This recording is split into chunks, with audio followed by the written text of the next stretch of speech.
اگر اللہ کے قریب جانا ہے، یہ ان لوگوں کے لیے جو معرفت الہی کے متلاشی ہیں وہ خاص توجہ کریں۔ اگر رب کریم کے قریب جانا ہے تو پھر ایک ذہن بنائے کہ میرا رب میرے ساتھ ہے، میرا رب میرے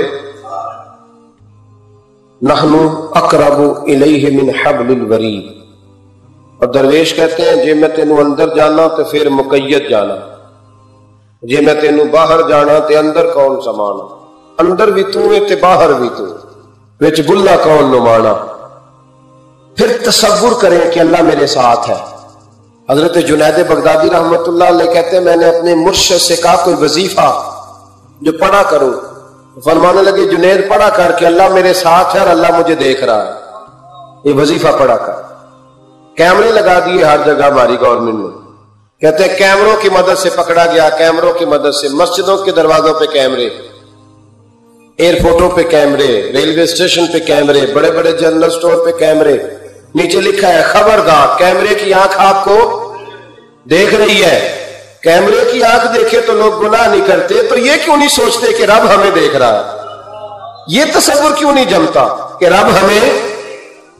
اور اللہ فرماتے ولی من خاف مقام ربہ جنتان، جو اللہ کے سامنے کھڑے ہونے سے ڈر جائے گا نا، اللہ اسے 2 جنتیں عطا فرمائے گا۔ اللہ اسے ایک دفعہ اگر کوئی ڈر گیا اللہ کے سامنے کھڑے ہونے، کتنی دفعہ بولے تو صحیح؟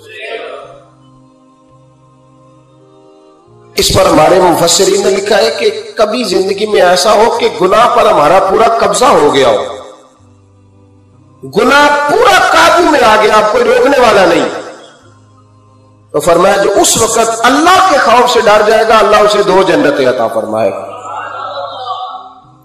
امام شافعی رحمت اللہ علیہ کے زمانے میں نا ایک بادشاہ کا اپنی بیوی سے جھگڑا ہو گیا، تو وہ بھی ملکہ تھی، کسی بادشاہ کی بیٹی تھی، شہزادی تھی، اس نے بھی سخت جملہ کہا، کہنے لگی چل دور ہٹ جہنمی معاذ اللہ۔ اب اس نے اپنے خامد کو جہنمی کہا تو وہ کہنے لگا اس کا خامد کہ اچھا تو مجھے جہنمی کہتی ہے، جا پھر اگر میں جنتی نہیں تو تجھے 3 طلاقیں۔ اب کیسے ثابت ہو کہ جنتی ہے کہ جہنمی ہے؟ کیسے پتہ چلے گا؟ علماء سے پوچھا تو وہ کہنے لگے ہم کیسے بتائیں، کون ڈگری دے کہ تو جنتی ہے کہ جہنمی ہے؟ بات دور نکل گئی۔ امام شافعی کے پاس گیا، وہ رسوخ رکھتے ہیں علم فقہ کا، ان کے پاس گیا، جا کے کہنے لگا حضور یہ مسئلہ ہے۔ امام صاحب فرمانے لگے اکیلے میں مجھے ملتے ہو؟ وہ اندر آیا، کچھ دیر گفتگو ہوئی تو امام صاحب فرمانے لگے لو جی یہ بندہ جنتی ہے، اس کی بیوی کو طلاق کوئی نہیں ہوئی،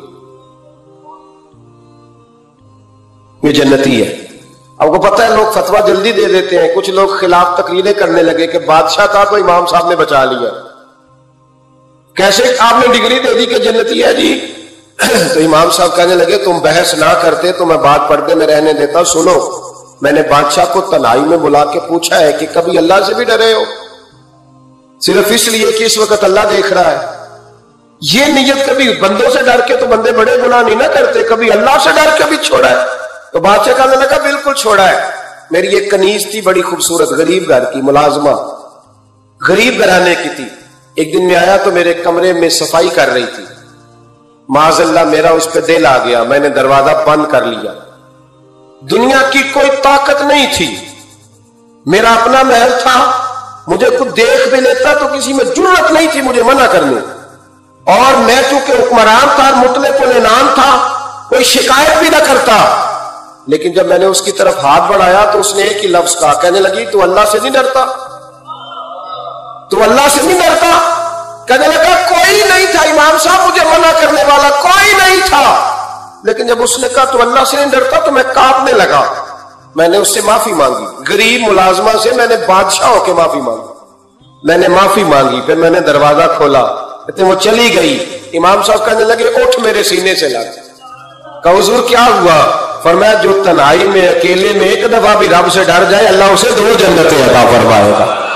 تو جنتی ہے اس لیے کہ یار کبھی تو ایسا ہو، کبھی تو ایسا ہو بھولا گاہک ہمارے قبضے میں آ گیا ہو، ہم اپنا پورا اس پر تسلط رکھتے ہو پر ہم اللہ سے ڈر جائیں۔ کبھی ایسا ہو کہ کروڑوں روپیہ ہمارے تسلط میں، ہم چاہیں تو جتنا مرضی استعمال کریں لیکن ہم اللہ سے ڈر جائیں۔ حضرت عمر کا زمانہ تھا، ایک نوجوان صحابی کا بیٹا مسجد جایا کرتا تھا، بڑا نیک تھا. ایک عورت اس کو اپنی طرف بلانے لگی، لبھانے لگی. نوجوان تھا، ایک دن دل آ ہی گیا بی بی پہ. عشاء کی نماز پڑھ کے اس کے گھر کی طرف جا رہا تھا کہ کسی قاری صاحب نے آیت پڑھ دی، ولی من خاف مقام ربہ جنتان، جو اللہ کے سامنے کھڑے ہونے سے ڈرے گا رب 2 جنتیں عطا کرے. یہ آیت کیا سنی کہ نوجوان بے ہوش ہو کے گرا. کسی نے باپ کو خبر دی کہ تیرا بیٹا بے ہوش ہے. باپ گھر لائے، بالوں میں ہاتھ پھیرا، بیٹے کیا ہوا؟ اس نے آنکھیں کھول کے کہا ابا جی میں نے گناہ کیا نہیں، لیکن میرا قبضہ پورا ہو گیا تھا گناہ پہ. وہ بالکل راضی تھی، میں چاہتا تو میں گناہ کر لیتا، لیکن میں اللہ سے ڈر گیا.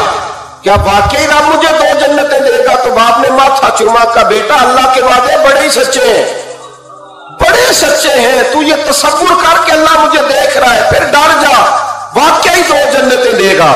اس نوجوان نے چیخ ماری اور روح ہی پرواز کر گئی. رات کو جنازہ پڑا، دفن کر دیا. صبح حضرت عمر آئے، فرمایا اتنا نیک نوجوان تھا تو مجھے کیوں نہیں بتایا؟ میں اس کے غسل میں شریک ہوتا، کفن میں شریک ہوتا، میں جنازہ پڑھاتا. حضور بس رات دیر ہو گئی، دفن کر دیا. امام سیوطی نے لکھا، ابن کثیر نے لکھا، ابن عساکر نے لکھا. حضرت جناب عمر فاروق فرمانے لگے مجھے بتاؤ تو صحیح اس کی قبر کہاں ہے؟ نیک ہو کوئی بندہ تو قبر پہ جانا چاہیے.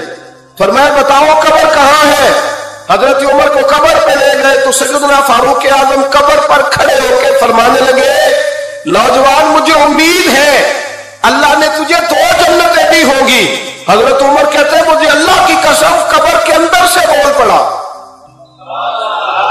کامل پیر اولاد باہو قبر جنا دی جیوے.